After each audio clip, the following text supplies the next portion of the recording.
Evet Heval, ben başta bugün merasimleri de gerçekleştirilen Kürt halkının öncü komutanları, yiğit evlatları olan e, Sofi Nurettin ve Koçer Raha şahsında tüm devrim şehitlerini bir kez daha minnetle anıyorum. Şimdi önemli bir gerçeği tartışıyoruz. 15 Ağustos atılımı tam da bugün merasimi yapılan arkadaşların yani öncü komutanların e, ruhuyla aslında bugüne gelebildi. Agitleşmek demek aslında bir nebze Sofi Nurettinleşmek demek, bir nebze Koçero Raha demek. Yani o bıraktığı yerden bugüne eğer bir atılım devam edebildiyse süresiz olarak, sürekli olarak bir mücadele gerçekliği eğer yaşandıysa bugün gerçekten sizin de belirttiğiniz gibi binlerin katılımıyla görkemli bir merasimle Kürt halkının kendi yiğit evlatlarını karşılayarak bu insanlara aslında bu insanlar şahsında aslında bu mücadele ya da 15 Ağustos ruhuna duyulan saygının gereği ve bu direnişin bir parçası olarak aslında biz bu merasimi bugün gördük. Şimdi 15 Ağustos evet 41 yıl geride bırakıyor ama şöyle bir gerçeklik var. 15 Ağustos'u sadece bir silahlı mücadele ya da bir eylem gücü ya da eylem süreci olarak değerlendirmek çok yerinde olmaz. Şimdi 15 Ağustos için önderlik aslında şöyle bir belirleme yapıyor. Aslında insan olmakta ısrar eylemiydi diyor. Yani bunu ifade etmesinin şöyle bir yanı var. Çünkü günümüzde evet PKK kendisini resmen feshetmiş olsa dahi bu ruh yani bu diriliş ruhu sonuç itibariyle devam ediyor ve Kürt halkı açısından soykırım gerçeği tümüyle sonlanmış değildir.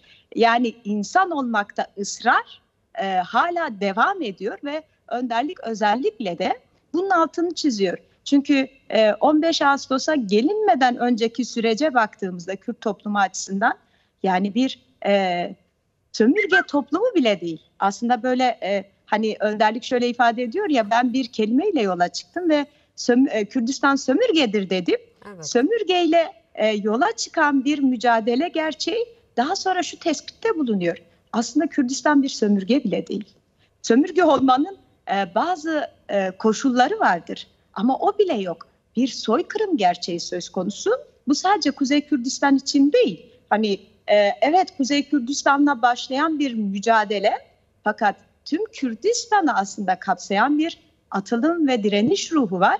Çünkü soykırım sadece Kuzey Kürdistan'da değildi. Biliyorsunuz Lozan Antlaşması'ndan sonra aslında Kürdistan'da bir soykırım politikası resmi olarak uygulandı ve bütün parçalarda bu uygulandı.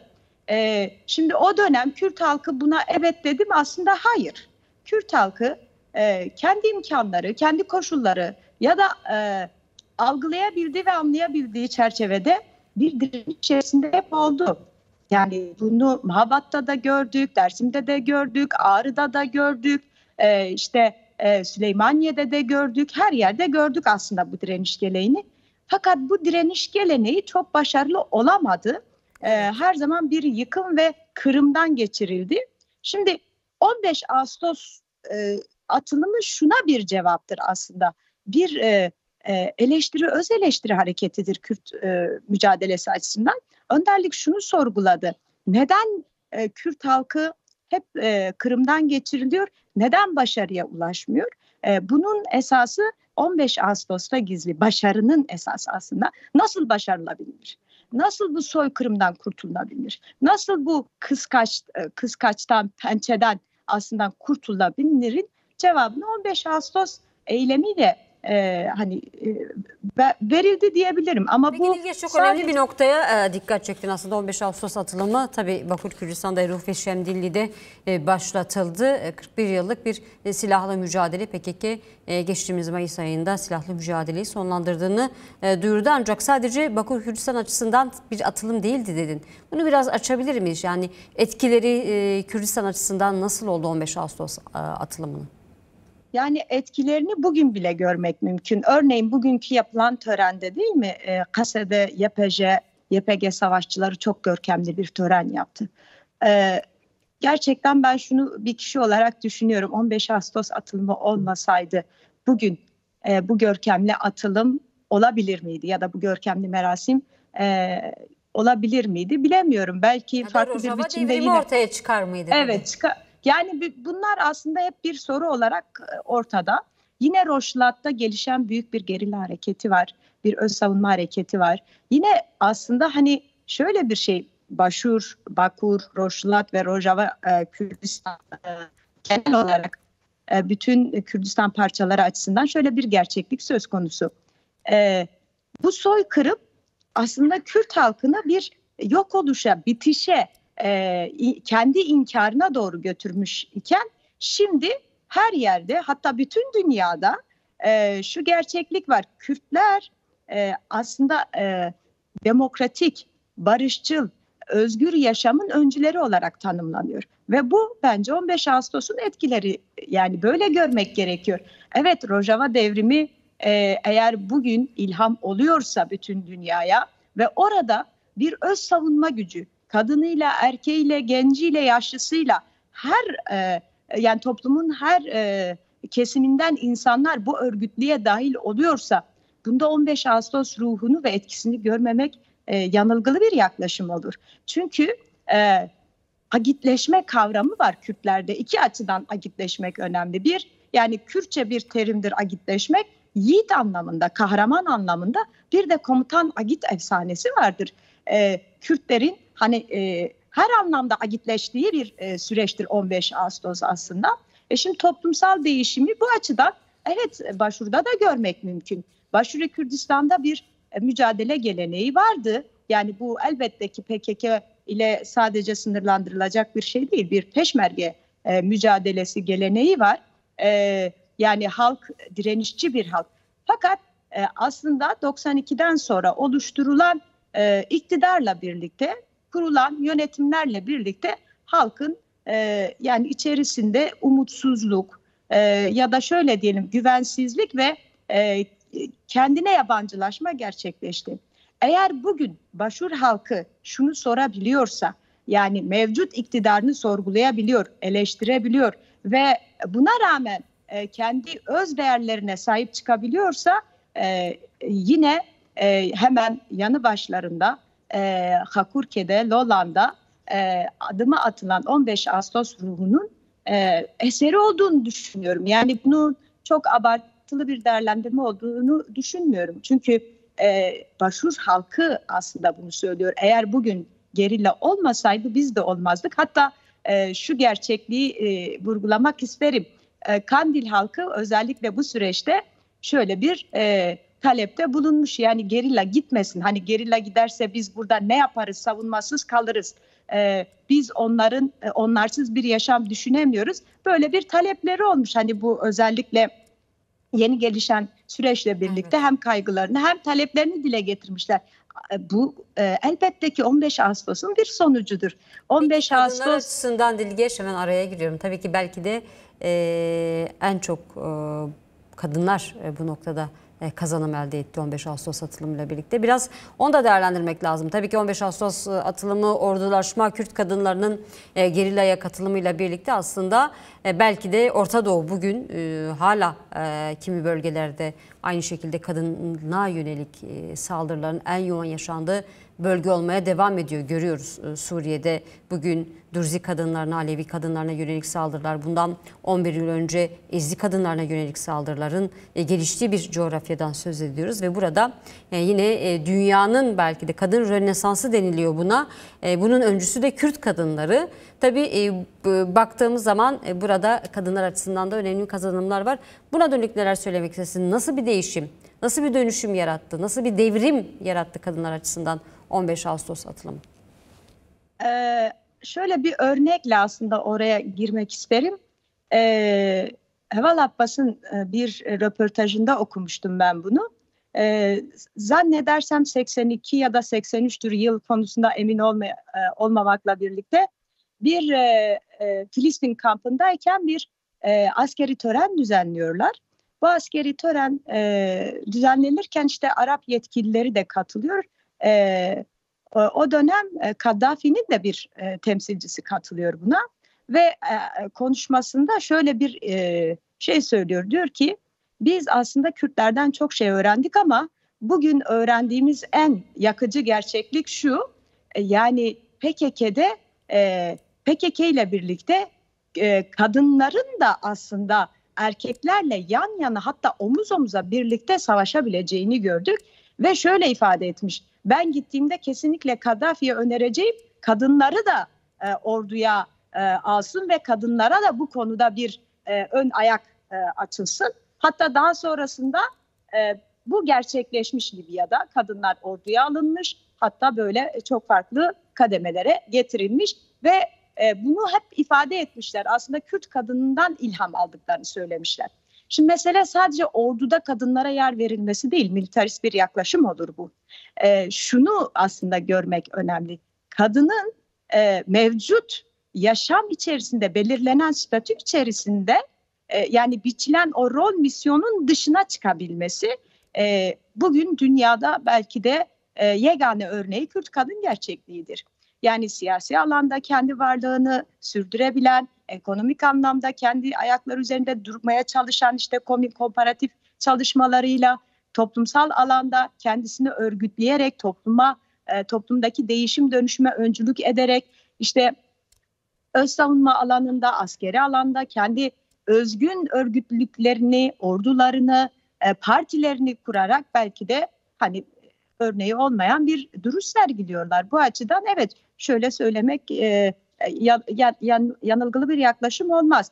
Kürt kadını bugün eğer ilham oluyorsa 15 Ağustos'ta aslında o sömürgeciliğe sıkılan kurşun aynı zamanda Kürt toplumsal gericiliğine de, feodal yaklaşımına da sıkılmıştır. Yani öncesi vardır, 15 Ağustos öncesi biliyorsunuz, işte Siverek'te, Urfa'da eylemler gerici, feodal ağ ve aşiretlere karşı yapılmıştır. Yani var olan toplumsal erki değiştirmeye dönük bir mücadele her zaman olmuştur. Bu gerek askeri biçimde, gerek toplumsal ve örgütsel yapılar çerçevesinde olmuş ve kadın aslında işte şu anki eğer statüsüne sahipse, bugün eğer girdiği ortamda bir saygıya maruz kalıyorsa, elbette bu değişimi yani pratik olarak gördüğümüz bir alan oluyor. Şimdi o açıdan şöyle örnek vermek isterim. Yani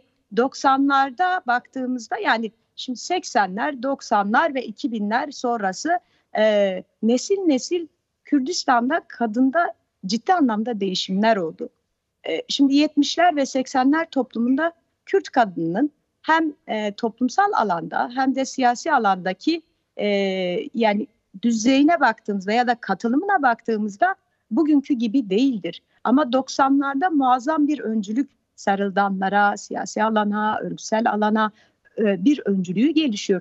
Bu neye tekabül ediyor? 90'larda Kürdistan dağlarında kadın özgürlük hareketi bir ordulaşmaya gitti. Bir Beritan gerçeği yaşandı.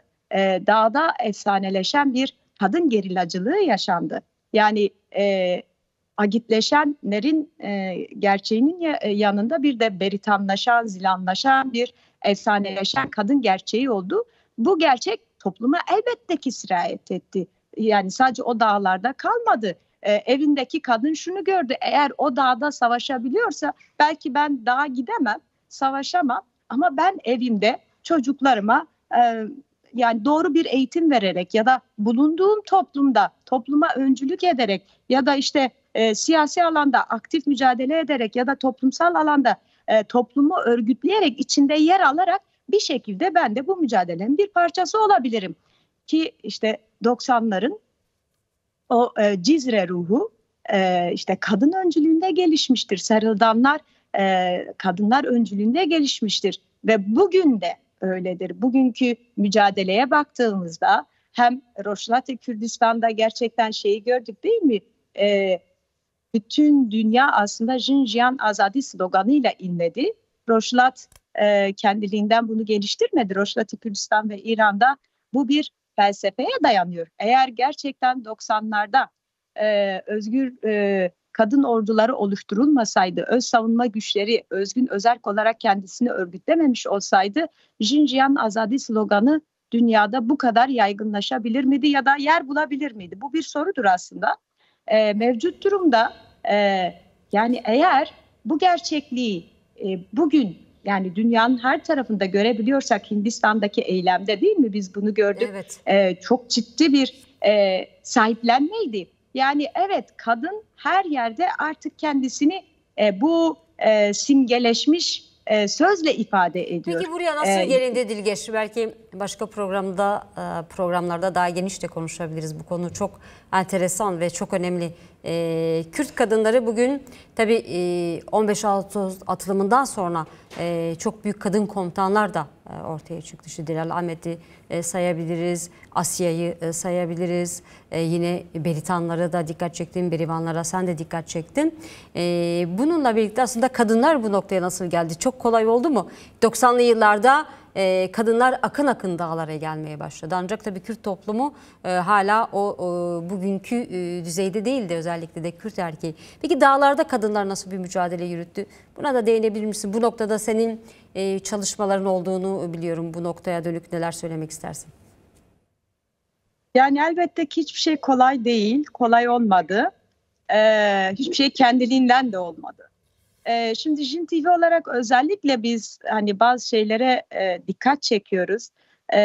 Annelerle, kadınlarla, gençlerle yaptığımız çalışmalarda, programlarda sürekli şunun altı çiziliyor. Bunu işte en üst düzeyde komutanlık yapan ya da siyaset alanda eş başkanlık yapan çok aktif günlük olarak toplumun içerisinde olan anneler, kadınlar da ifade ediyor. Diyor bir kadın olarak biz eğer bir mücadele içerisinde yer alıyorsak erkekten 3-4 kat daha fazla mücadele ediyoruz. Neden mi? Çünkü örneğin bir anne ise anne olarak sorumlulukları var çocuklarına karşı. O sorumluluklarını yerine getirmediği takdirde hem çocuklarından hem eşinden hem ailesinden hem çevresinden duygusal hatta nasıl diyelim fiziksel olarak da bazı konularda baskıya, şiddete maruz kalıyor. Ve şu ifade ediliyor, sen öncelikle annesin, çocukların öncelikli olmalı diye. Şimdi önceliği ne olmalı kadının? Gerçek anlamda bunu kendisine sorduğunda kadın diyor ki neden işte ben çocuğumu da büyütüp hem siyasi alanda çalışma yürütemeyeyim? Ya da işte şeyi sordunuz, dağlarda bu nasıl oldu? Dağlarda işte ilk bahsedildiğinde işte kadın ordulaşması üzerine bazı dokümanter, bazı belgesel çalışmalarımız oldu. Tek tek şöyle ibareler hem erkek arkadaşlarda hem kadın arkadaşlarda ortaya çıktı. Yani hiçbir erkek ya da kadın arkadaşın yani o dönemlerde aklına gelen bir şey değil. Yani kadın kendi başına özgün, özerk olarak işte bir yapılanma içerisinde olacak. Erkekten bağımsız kendisini örgütleyecek böyle bir şey kabul yani değil ki kabul edilebilir, akıl hayale sığdırılamıyor. Dolayısıyla karşı çıkışlar da oluyor hem kadın cephesinden hem erkek cephesinden. Kadınlar kendine güvensizken erkekler de kadına güvensiz. Çünkü toplum her ne kadar yani sen bir gerilla olsan dahi, her ne kadar işte bir devrimci olsan dahi toplumun o zihniyet kalıpları maalesef ki tümden kırılmış değil. Bunu kırmak için özellikle Rebel Rapo'nun bu konuda ciddi çalışmaları olmuştu ve işte kadın ordulaşmasına giden yol aslında bu zihniyet kalıplarını da kırdı. Kadına kendine güvenmeyi yarattı. Kendi başına aslında her yerde, bak, dağda, ovada, şehirde, dünyanın neresine giderse gitsin tek başına, yani kendi öz gücüyle aslında birbirine dayanarak bir şeyleri inşa edebilme fikriyatını verdi. Ve bu aslında Kürt halkının kendi varlığını da oluşturma fikriyatıdır. Çünkü şeyi biliyoruz, Rebel Rapo Kürt kadını şahsında Kürt özgürlük hareketini, toplumunu aslında yaratmaya çalışıyor ve şunu söylüyor, diyor ki Kürt kadını başarabilirse Kürt toplumu başarabilir. Kürt kadını kendi öz gücüne dayanarak kendini örgütleyebilirse Kürt toplumu da bunu yapabilir. O yüzden önceliği her zaman Kürt kadının örgütlülüğüne ve mücadelesine verdi.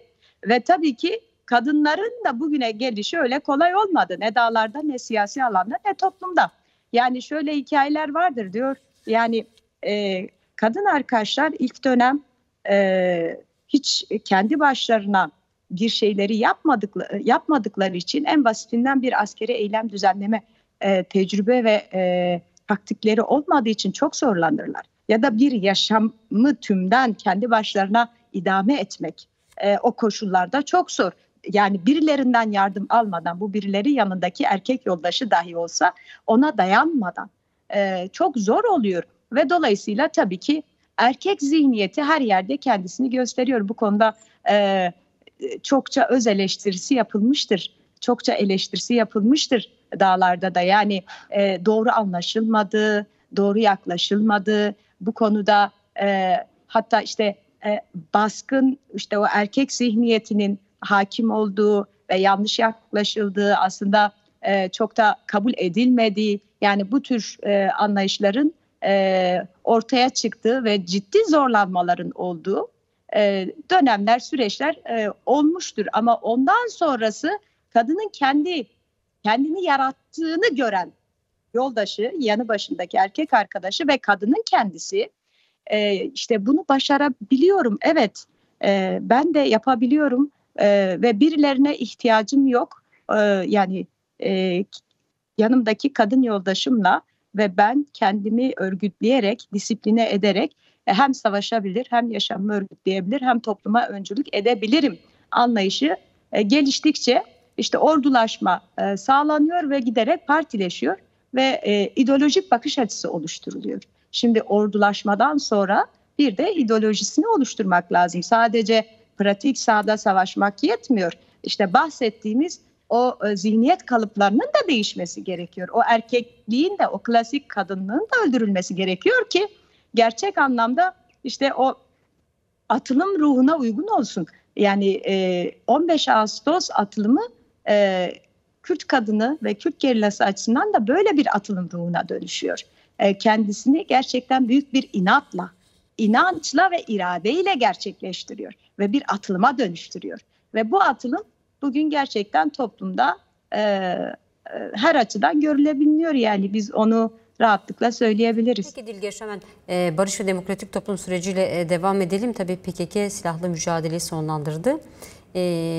Az önce Kandil halkından söz etmiştin, ancak benzer bir kaygı kadınlar için de geçerli. Çünkü Türkiye'de gerçekten kadınların bir varlık mücadelesi ve varlık sorunu var. Her alanda, her yerde saldırılar var ki son dönemde kadın katliamları daha da arttı ki bundan 2 gün önce DEM Parti Kadın Meclisi öncülüğünde birçok alandaki eylemler devam etti. Dün de eylemler oldu, yürüyüşler oldu, basın açıklamaları oldu. Bu kadın kırımına dikkat çekmek için.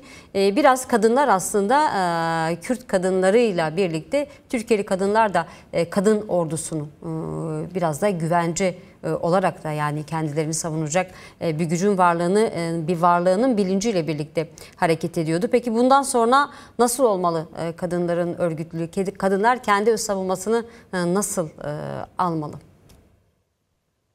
Yani şöyle, dünyada hiçbir şey sonsuza kadar devam etmez. Yani bu diyalektik bir şey. Ama varken de yok olmaz. Böyle bir diyalektik gerçeklik var. Şimdi ortada bir varlık var.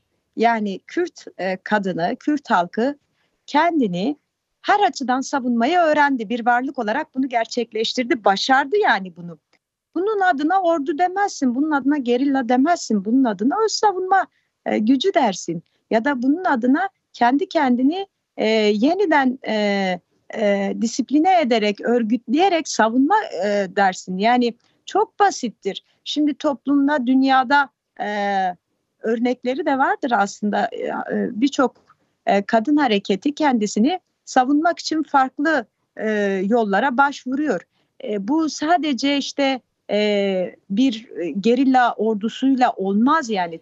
Gerilla ordusu bugün toplumun her anında ve yerinde olamaz. Böyle bir şey yok. Hani gerilla kendi varlığını sonsuza kadar devam ettirse bile, hadi varsayalım ki öyle olsun.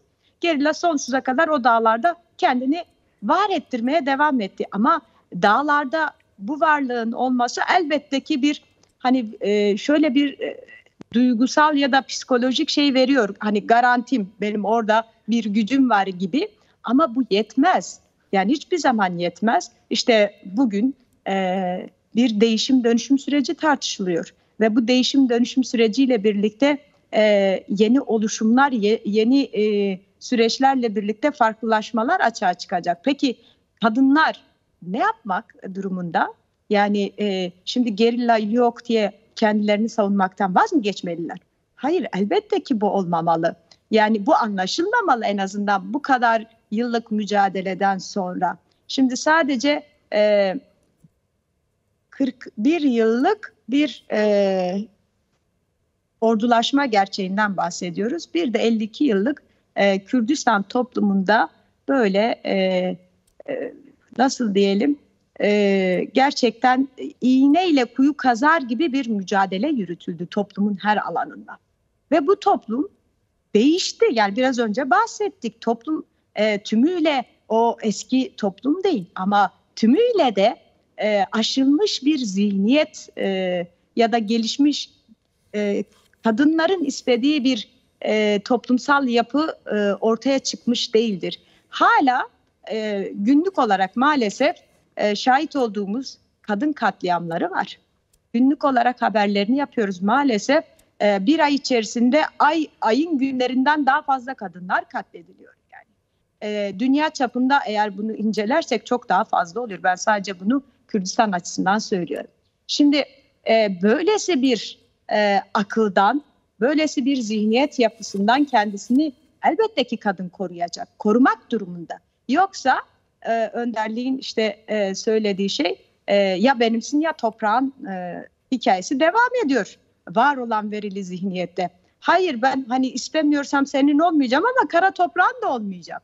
Bu konuda bir karşı duruş olmalı. Ama bunun için her şeyden önce bir bilinç açığa çıkmalı. Kadınlar açısından en önemli şey ya da kendisini savunabilmenin en temel yolu bilinçlenmektir. Bilinçlendiği oranda örgütlenecek, karşı duracak ve hani şöyle bir gerçeklik var ya, sen belki bir tane otu aldığında, koparttığında onu rahatlıkla kopartabilirsin. Bu kamış otları vardır, öyledir. Bir tanesini çok rahatlıkla kırabilirsin. Ama 10 tane kamış otunu yan yana getirdiğinde onu kıramazsın. Ancak böyle çok keskin bir şeyle darbe vurmak zorundasın. Yani böyle bir gerçeklik kadınlar için de geçerli. Tek başına olmamalı. Kadın bilinçlendikçe bilinçlendirmeli. Kendi evini, kendi komşusunu, kendi eşini, çocuğunu bilinçlendirecek ve topluma, aslında toplumun geriliklerine karşı duracak ve bununla birlikte kendisini örgütleyecek. Gerekirse pratik alanda da savunma güçlerini oluşturacak. Yani şöyle bir gerçeklik var. Eskiden köy toplumlarında şu vardı. Köyde işte biri suç işlemiş ise köy halkı divan kurup, yani ihtiyar heyeti o kişi hakkında karar alırdı. Ya bu bir öz savunmaydı. Yani toplumun dışına itilirdi o kişi. Neden? Çünkü diyor ki sen toplumun huzurunu bozuyorsun, toplumun ahlakını bozuyorsun, disiplinini bozuyorsun. Dolayısıyla biz de seni istemiyoruz. Şimdi kadınlar açısından da böyle bir şey geçerli olmalı. Öyle bir toplum inşa etmeli ki kadınlar evet kendi mahkemeleri olmalı. Şu mesela Rojava'da örnekleri var. İşte kadınların mahkemeleri var, adalet divanları var. Kadınlar orada aslında şu hakka sahip, yani işte kadın namus cinayetine kurban gidemez yani. Öyle bir şey yok. Namussuzluk bir kere, hani o çok ayrı bir tartışma, belki çok ayrı yerlerde tartışmak gerekiyor ama işte mübah görülemez yani. İşte ben işte şöyle oldu da kadın o yüzden ben böyle yaptım, vurdum diyemez yani. Dolayısıyla evet, toplumsal alanda da kadın kendi mahkemelerini örgütlemeli, kendi savunma güçlerini örgütlemeli, kendi bilincini oluşturmalı ve her yerde, ama her yerde şu bilinçle hareket etmeli. Yani ben hiçbir zaman bu toplumun kurbanı olmayacağım. Bu toplumun istediği gibi biri olmayacağım ama kendi ilkelerim, ahlakım ve yani şöyle diyeyim, toplumun o demokratik ahlak zihniyeti çerçevesinde de yaşamımı örgütleyeceğim ve öncülük edeceğim. Yani kadının bundan başka çaresi yoktur diye düşünüyorum.